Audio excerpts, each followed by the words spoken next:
عرض سلام و ادب و احترام خدمت بینندگان عزیز. ما برنامه رو شروع می‌کنیم. محمد صادق کوشکی. حالا ایشون کی هستن؟ عکسشون بغل دست من دارید ملاحظه می‌کنید. آقای کوشکی ایشون یه خاصیتی که در وقت صدا و سیما یه شرایط خاص استوری تو کشور مثل پرواز اوکراینی، مثل اتفاق خانم مهسا امینی که حالا اون مصاحبهشون با آقای کرباسچی بودن و مناظره کردن، فکر کنم خاطرتون باشه. هر وقت صدا و سیمای ما نفر نداره از آقای کوشکی استفاده میکنه، ولی نظراتشون خیلی جالبه. خب ایشون نماینده مجلس بودن، متولد سال 51 ان، خیلی پیرتر نشون میدن. من یه انتقاد بکنم، ببینید من الان میخوام بیام بشم برای شما یه برنامه ضبط کنم.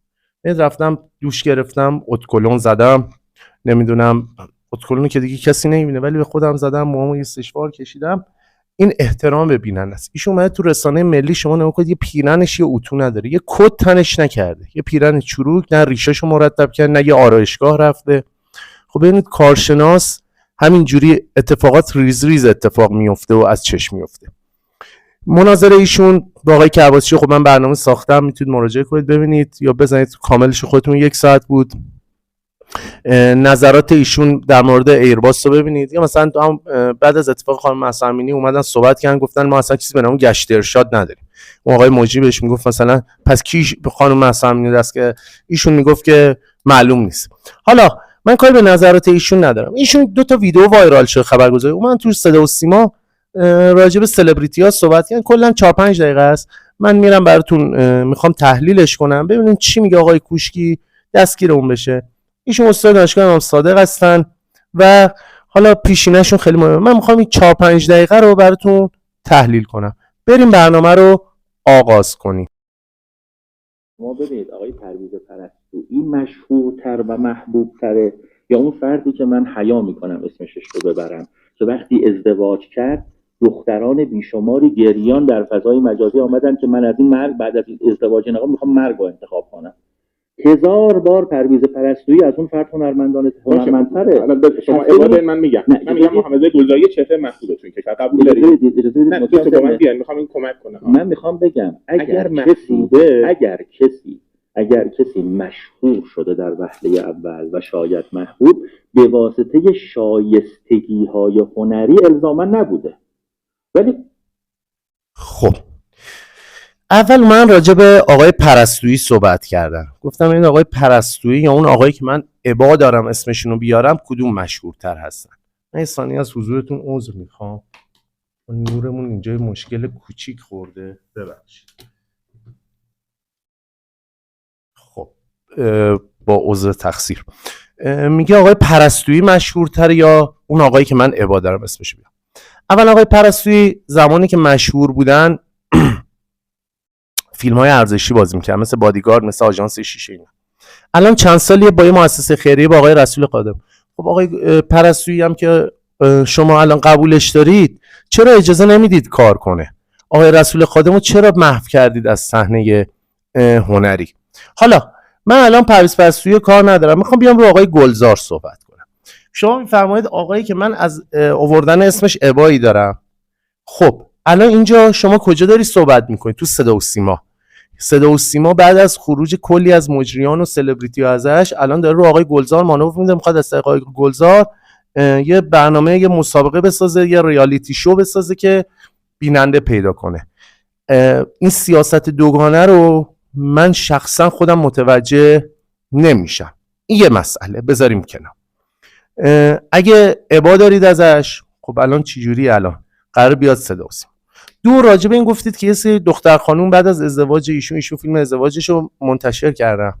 اول راجع به انتشار فیلم عروسیشون بگم، یه مسئله‌ای که یه ذره افراد شبیه آقای کوشکی ناراحت شدن، اون ازدواج ایرانیشون بود، یعنی اون حالت خطبه عقدی که به صورت اسلامی خونده نشد و به صورت، اولا همه میدونیم الان تو کشور ما هر کسی بخواد ازدواج کنه مجبور به هر حال بره یه دفتر عقد و ازدواج یه خطبه عقدی خونده بشه، عقد اسلامی، حداقل به خاطر مدارکش مجبور این کارو انجام بده. پس عقد اسلامی خونده شد.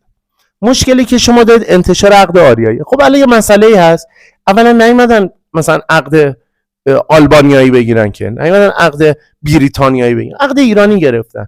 ما یه کشور ایرانی و اسلامی هستیم، یعنی اومدن یه کار تاریخی رو احیا کنن. حالا باز بیایم بریم جلوتر.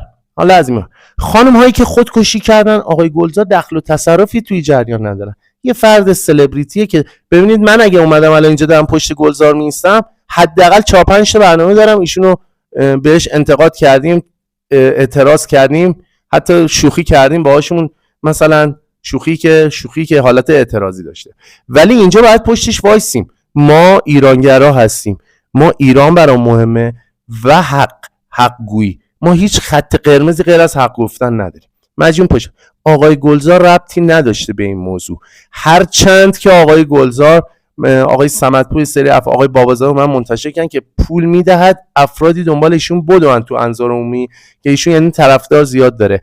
منکر این نمیشوم، شاید این افراد جزو افرادی بودن که پول گرفتن و این کارو کردن، ولی در یک نهایتی با آقای گلزار ارتباطی نداره.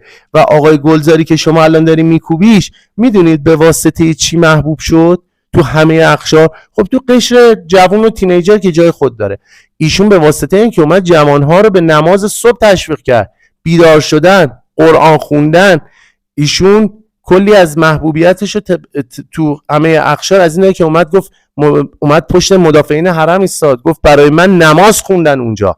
بعد شما اگر مدافعین حرم رو قبول داری آقای کوشکی، آقایون مدافعین حرم من گفتم ما برای دعا کردیم نماز خوندیم، شما میگی من ابایی ندارم، یا شما هم راستای نظام جمهوری اسلامی نیستی، پس من نمیدونم چرا تو برای حساسه، یا هستی که باید هم راستا و هم سو باشی.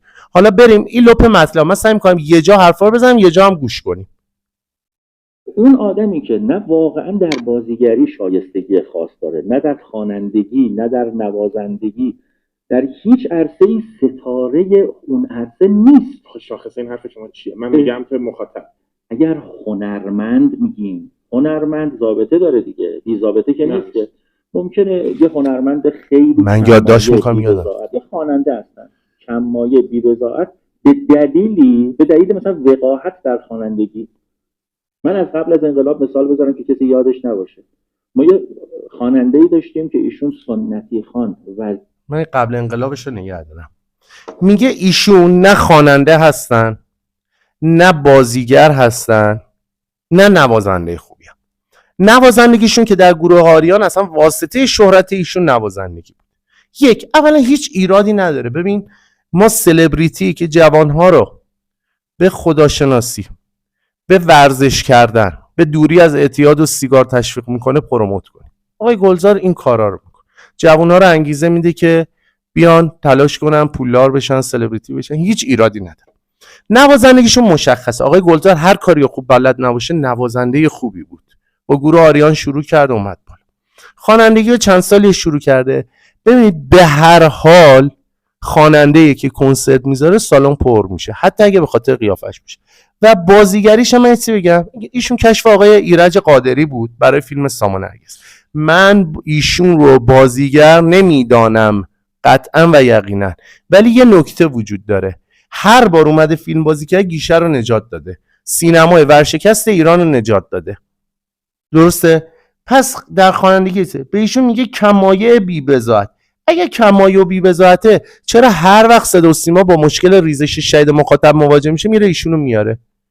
پس حتما یه بضاعتی داره، ولو چهره زیبا داشته باشه، ولو مخاطب داشته باشه، حتما بضاعتی برای گلزار وجود داره که میاد. بعدم هم آقای پرستویی الان به صدا و سیما یه مسئله هست، میگه میخواد بره راهش نیست، میخواد بمونه جاش نیست. خب شما آقای پرستویی حتی از صحنه سینما هست که آیا اومدید بهش برنامه بدید صدا و سیما؟ چرا؟ به خاطر اینکه داره تو منطقه محروم کار میکنه. شما انگ سیاسی بگذارید نمیذارید کار کنه آقای پرستویی. خب بذار آقای پرستویی گلزار نیاد، منم موافقم، اصلا گلزار نیاد. چرا راه نمیدید آقای پرستویی بیاد؟ پس ببین، یا باید جایگزین شما الان اگه به شما باشه آقای کوشکی، آقای ثابتی، آقای رجبی، آقای عباس موزون، آقای نجم الدین شریعتی، اینا خب ندارن مخاطب، اونقدر ندارن، دیده نمیشن، ریزش پیدا میکنه. حالا من یه خبری هم هست، شاید در آخر، شاید تو برنامه بعدی، دو تا شبکه برون مرزی جام جهانی مثلا بسته میشه به خاطر نداشتن مخاطب. من نمیدونم چی بگم. میگه وقاحت در خوانندگی و هنر. وقاحت در خوانندگی و هنر رو حالا من نمیفهمم منظورش، واقعا متوجه نشدم، شاید جلوتر حالا توضیح بده بفهمم. حالا میخواد بیاد اینجا از 2 خانم هنرمند که قبل از انقلاب خواننده بودن به نام خانم پریسا و خانم سوسن مرحوم یاد کنن. من توضیح میدم راجبشون، یه تاریخچه بهتون میگم. فقط یه چیزه، ناقلا آقای کوشکی شما تا 51 انقلاب شده، سال 57 بوده، کاباره اینا نرفتی یا خانواده کاباره برو داشتی، خانواده سوسن ببین و پریسا ببین داشتی، یا بعد انقلاب فیلماشو دیدی؟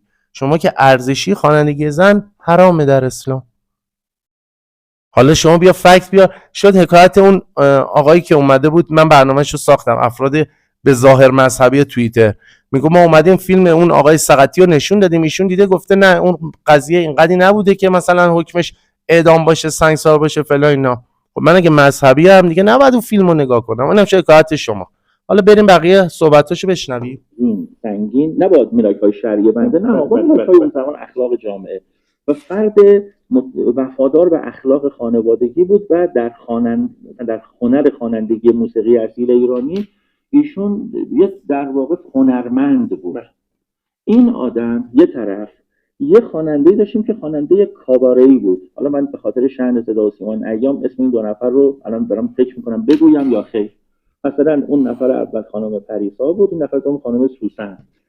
خب مشتری ها و عرض حضور شما که سینه چاکان اون سوسن خیلی بیشتر بودن، اما اصلا این 2 تا قابل مقایسه نبودن.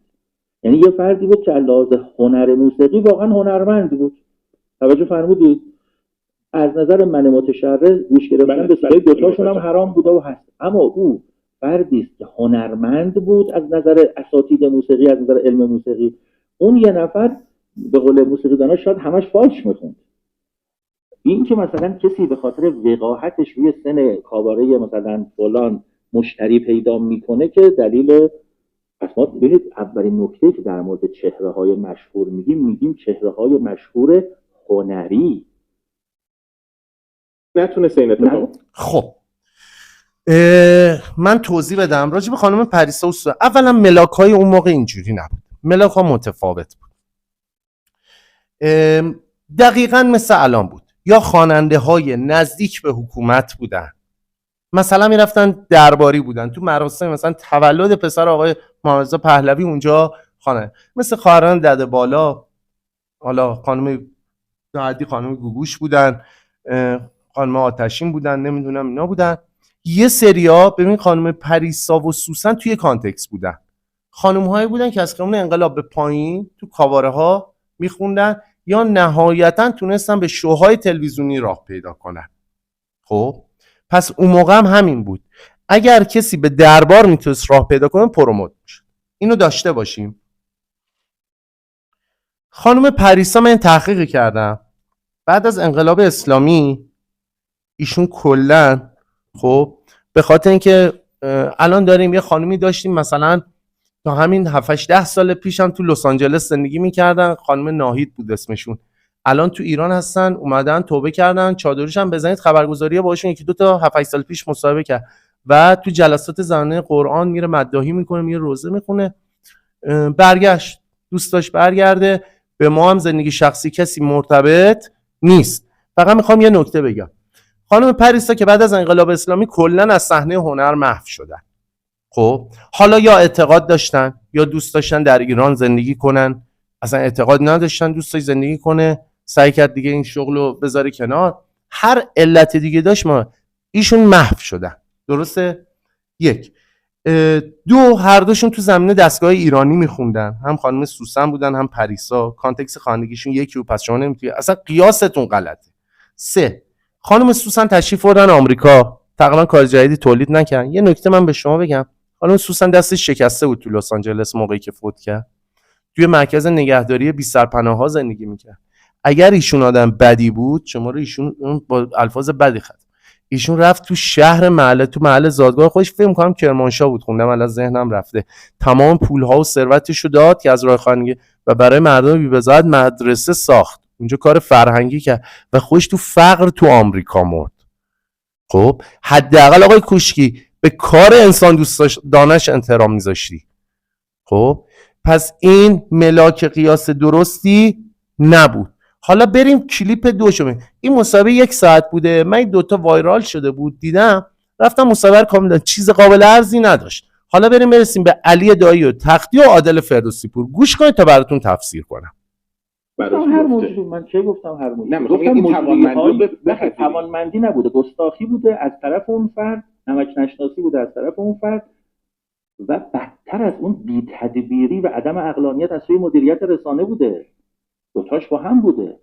یعنی این که من بیام من مدیر رسانه یه موجود عذر میخوام ازتون یه ذره اومده بود جلو دوباره ببینید ایشون بیش از اون ببخشید عذر میخوام سوزتون تابناکم اینو فیلم ما یه ورزشکاری داریم به نام مرحوم تختی. الان چند سال از فوت گوش کن تختی رو میخواد این مثال مشهور محبوبه. ایشون بیش از اون چه که مشهور باشه محبوبه. یعنی الان ممکنه شما تو جامعه مثلا اگر نظرسنجی کنید عده خیلی کمی جزئیات زندگی این آدم رو بدانند، شماره کفشش و ولی محبوبه. حداقل 6 تا هست این آدم محبوبه و اون محبوبیتش با مدالش بالا پایین نرفت. یعنی زمانی که ایشون مدال طلا آورده محبوب بوده، زمانی که ایشون دست خالی برگشته و خودش گفته شرمسار ملت ایرانم بازم محبوب. علی دایی دیگه تو دوره ما علی دایی این کار کرده داشت. نه اصلا. ببینید ملاحظه‌تون رو بگم. ببینید شهرت یه چیزه، اون فردی که گفتید مشهور بوده محبوب. علی مشهور بوده محبوب نبوده. خب اولا اینجا باز میخواد اسم علی نیاره، ولی من میرم از اول جملهشون شروع میکنم براتون دوباره تفسیر میکنم. ایشون میاد از آقای تختی فکت میاره، میگه تختی حدود 6 دهه پیش زندگی میکنه، مردم هنوز بهش احترام میذارن، مشهور بوده ولی بیشتر از اون محبوب بوده و اینکه کسی هم الان نمیدونه شماره کفشش چی بوده، از زندگیش خیلی چیز نمیده ولی همچنان مردم بهش احترام میذارن. من 2-3 نکته بگم. آقای تختی کاریو که شما داری با آقای علی دایی و آقای فردوسی پور و آقای گلزار میکنی اون زمانم رژیم پهلوی با آقای تختی میکرد، یعنی بایکوت کردن بود، نذاشتم. آقای تختی علت شهرتشو من بذارید الان براتون بگم. 1 اولا در مورد مرگ آقای تختی هنوزم شبهه وجود داره. ایشون آیا خودکشی کرد؟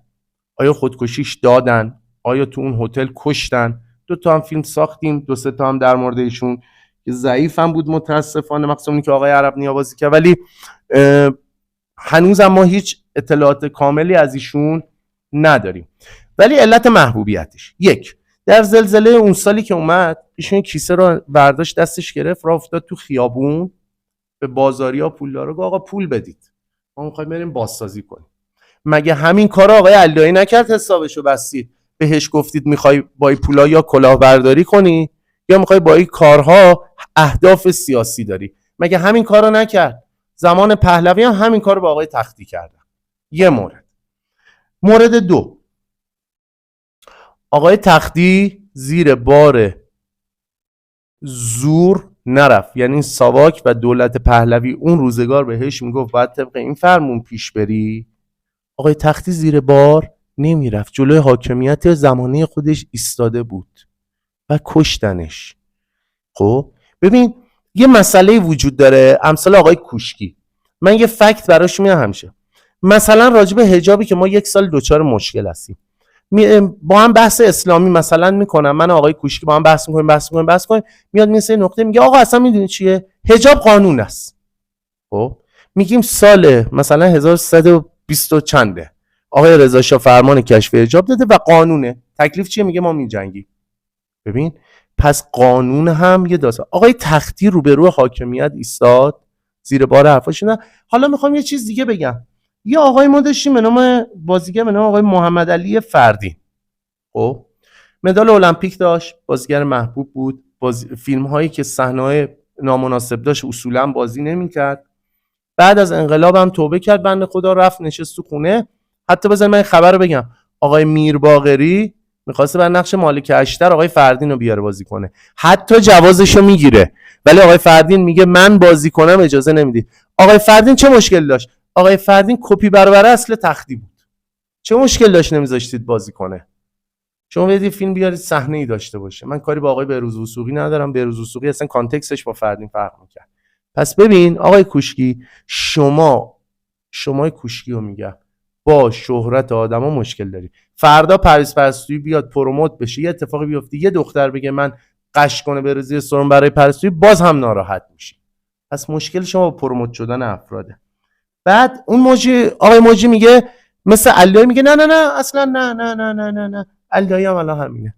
علیایی رفت پول جمع که بر زلزله کرمانشاه براش داستان درست کرد. علیایی میگه آقا من زیر بار فوتبال دولتی نمیرم. الان فولاد بهش پیشنهاد گفته جایی که آقازاده تصمیم نمیرم زیر بار زو. آقا من سلبریتی، من قهرمان، من پهلوان فرمایشی نیستم. آقای احمدی نژاد رفت داخل رخکن اومد به آقا زور بگه تیم ملی و ول کرد تو بحران، تو بحبوح بازی‌های انتخابی جام جهانی. نمیره زیر بار حرف زور. علی دایی اتفاقا کپی برابر اصل تختیه. درسته؟ پس بریم حالا گوش کنیم. خوبیت ببینید 6 دهه از فوت تختی می‌گذرد. ولی وقتی علیزاده تاکید می‌کنه یعنی حالا اجازه بدید حالا 6 دهه بعد از فوت علیزاده خواهیم دید که ایشون محبوبه یا اصلا کسی او رو میشناسد یا نه. حالا شما که قطعا نیستی، یعنی 6 دهه دیگه میشه 110 ساله، منم که احتمالاً نیستم. خب ولی حسن اینترنت و شبکه‌های اجتماعی و این فیلم گذاشتن میدونید چیه؟ این فیلمی که من میذارم تا روزی که دنیاست تو فضای مجازی مونه. من اینو اتفاقا میخوام تو یوتیوب و بقیه فضاها هم بذارم بماند به یادگار. با یه تیکه میذارم تو اینستاگرام هم میذارم، یه تیکه‌شو در میارم. خدای من شاهده 6 دهه دیگه نه کسی منو یادش میاد نه شما رو. ولی علی دایی هم وجود نداره، علی دایی هم مرده 6 دهه دیگه، ولی اسطوره‌ای میشه که در تاریخ 60 دهه دیگه هم میمونه. این به یادگار در فضای مجازی بمونه. بریم ببینیم بقیه‌اش چی میگه. من اسم رو اگر شاخصه محبوبیت رو بگین بهمون. تو رسانه ملی هم چون این نبوده. متاسفانه سالهای سال در این رسانه فردی که شما اسم گلزار و عبا داشتی بیاری، اسم علی دایی هم نمیخوای بیاری. میدونی چرا؟ از حمله مردم به خودت میترسی. شما محدودیت که نداری، شما از اون گیت و خط قرمز، یعنی خط قرمزای صدا و سیما میدونی. اولا کسی جرئت نمیکنه اسم سوسن و پریسا رو تو شبکه یک بیاره. پس شما اینقدر برش داری، اینقدر صاحب اختیار هستی، رو آنتن زنده جرئت میکنی مثل یه خواننده مثل خانم سوسن رو بیاری. 40 چند سال انقلاب گذشته، به خدا کسی جرئت نمیکنه غیر از محمد صادق کوشکی اسمو بیاره. خب پس نگو که من نمیدانم یا ابایی دارم. شما میترسی از حمله افراد به خودت چون داری حرف ناحق میزنی، چون داری زور میگی. آقای کوشکی هیچ کس نبود و رسانه او رو به یه فرد مشهور تبدیل کرده بود. برنامه من برای برنامه‌اش سیاست گذاری میکرد، برای مدیر شبکه، مدیر خیلی یه خورده خارج از انصاف دیگه. حتما اون یه ظرفیتی داشته با یه توانمندی و یه هنرمندی. اطلاع دارم میگم. اصلا من بیگانه از این فضا نیستم. خب دیگه نه میخوام بگم هر مجری نتونسته این اتفاق براش هر مجری. من کی گفتم هر مجری؟ نه میخوام بگم این توانمندی نبوده، گستاخی بوده از طرف اون فرد، نمک نشناسی بوده از طرف اون فرد، و بدتر از اون بی‌تدبیری و عدم عقلانیت از سوی مدیریت رسانه بوده. دوتاش با هم بوده. یعنی این که من من مدیر رسانه یه موجودی رو که هیچ کس نیست، یه شهروند عادیه، تبدیل به یه غول بکنم، بعد خودم از اون غول بترسم و جلوش تعظیم بکنم، او برای من سیاست گذاری بکنه. یعنی این که یک فردی، یه مجری که اگر قوانین مجری بودن رو، همون قوانینی که یه روز این صدا ما وجود داشت، که اگر کسی درست سخن نمیگفت، شیوا سخن نمیگفت، کلمات از مخرج ادا نمیکرد، اجازه نداشت، این فرد بدون این ضوابط وارد شد و کار به جایی رسید که رئیس صدا و سیما از او حساب میبرد و او میگفت من در برنامه خودم اینگونه رفتار میکنم. آقای رئیس صدا و سیما خوشت میاد یا بدت میاد مشکل توئه. یعنی برای خودش هیچ قانون، او در واقع رئیس صدا و سیما بود، رئیس وقت صدا و سیما تدارکاتچی این آدم بود. جرئت نداشت بگه که بالای چشم تو ابرو هست یا نیست. کسی که اگر قرار بود قانون اجرا به زمانی تو این صدا و سیما رعایت میشد، اون قانون در موردش عملی میشد، این فرد اصلا حق هیچ نمونه اجرایی نداشت، چون ایشون کلمات رو نمیتونست درست ادا کنه. توجه فرمودید؟ ما در رسانه ملیمون متاسفانه و در سینمای ملیمون متاسفانه با این پدیده افسارگسیختگی چهره‌های مشهور پرواربندی شده روبرو بودیم.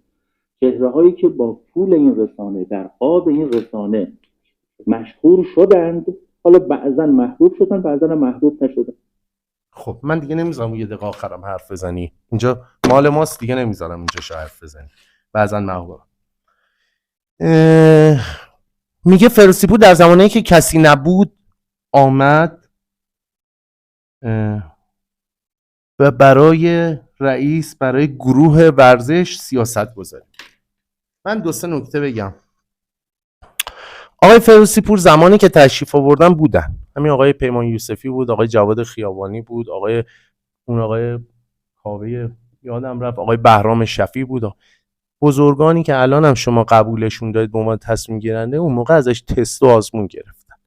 منکر اطلاعات عمومیش که نمیتونیم بشیم. خب بعد آقای موجی میاد میگه من با این فضا بیگانه نیستم، اگه توانمندی نبود نمیتونست بیاد. ایشون به آقای موجی میگه نه من میدونم این من بلدمش هم کار نداریم. میگه ایشون نتیجه بی تدبیری و بی مدیریتی در صدا و سیما بود. ایشون یه فرد گستاخ نمک نشناس بود. نمیشه رئیس صدا و سیما موقع یه قولی ساخت که ازش بترسه. ایشون نتیجه نمک نشه. نتیجه میدونید چی بود؟ 24 سال آنتن برنامه 90 رو داشت. خب آقای کوشکی برو الان فوتبال 360 آقای فیروزپور نگاه کن، بدون اینکه بخوای حسادت کنی و دردت بگیره.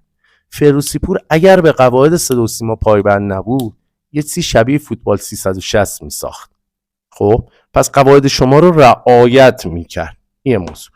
2 در 24 سال ما اینجوری نبود که هیچ مدیری جرئت نکنه بشه. بالاخره یه مدیر پیدا میشد بهش بگه آقا جلوشو بگیره. خب کما این که زمانی که به پر و پای مجلسیا پیچید سر انتقال تیم ها و اینا خیلی فشار آوردن بیرونش کنن. زمانی که میخواست افراد سیاسی رو میدونید درد از کجا شروع شد؟ رفت با آقای ظریف مصاحبه کرد، میخواست پخش کنه. خب اون موقع آقای که اسمش هم دوست ندارم مثلا یادم بیاد، رئیس شبکه 3 به مشکل خورد، چون ایشون اصولگرا بودن، ظریف اصلاح طلب بود، ولی شما میذاشتید بیاره ببین به چالش میکشید یا نمیکشید. خب این نمیتونه. میگه قوانین موجب بودن که اگه وجود داره فرد بدون ضوابط وارد شه. ایشون که بدون آزمون نمیتونه وارد بشه، مرد حسابی. رئیس صدا و سیما هم حساب میبرد. رئیس صدا و سیما حساب نمیبرد. رئیس صدا و سیما خب میاد بازتابشو میبینه. رئیس صدا و سیما اگر فیروزپور بود یه همچین ریزشی نداشت. رئیس صدا و سیما ببخشید حساب نمیبرد، میومد میدید این آقا داره حقو میگه، مردم هم دارن لذت، داره منافع ملی رو در نظر میگیره. میگه آقای کوشکی اینجا میگه آقای رئیس من از این حرفا میخوای خوشت بیاد خوشت نیاد مهم نیست و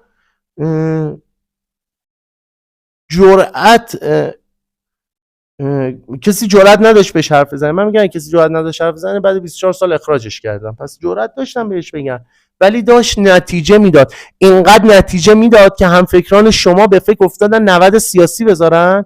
خب و چهره‌ای که میارن اونجا اجرا کنه بازم سلبریتی باشه، سلبریتی ولی حوزه خودتون آقای رائفی پور. خب ولی شما اینقدر از این که یه سری مسائل گفته بشه عباداری امثال شما آقای کوشکی که ترسید حتی آقای رائفی پور هم بیارید براتون برنامه رو اجرا کنه.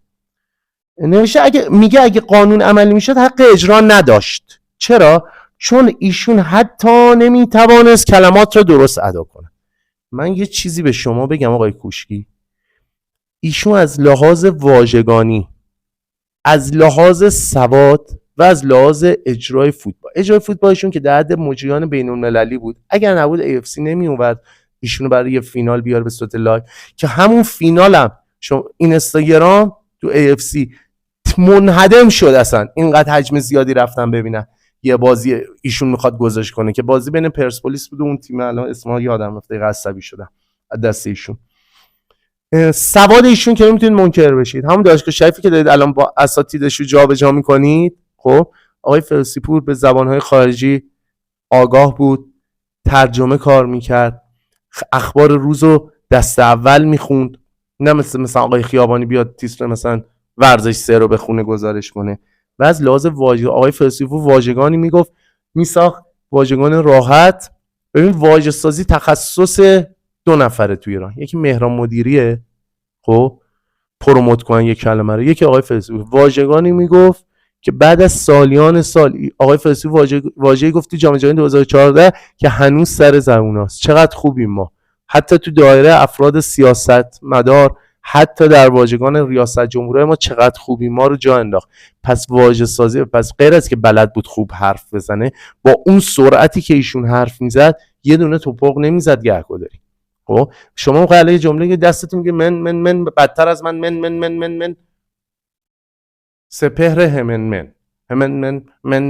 من. ببین آدم اجرای فوتون فن داره. من خودم مجرم، فقط دارم این چیزو باستاب میدم.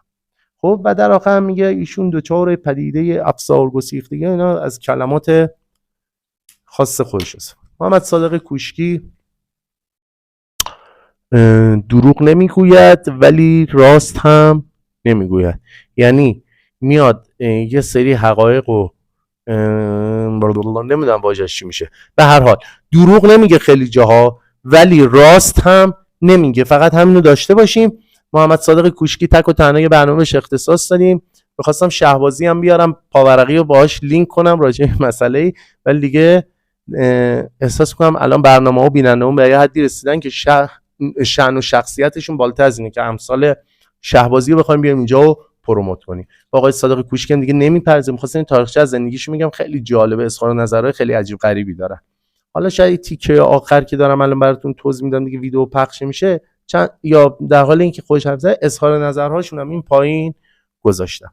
از اینکه ما رو دنبال کنید ممنون. خواهش می‌کنم لایک کنید، ما رو پیشنهاد بدید، دنبال کنید. داریم تمام تلاش می‌کنیم برنامه‌ای در خور شما بسازیم. تا برنامه بعد، خدا نگهدار.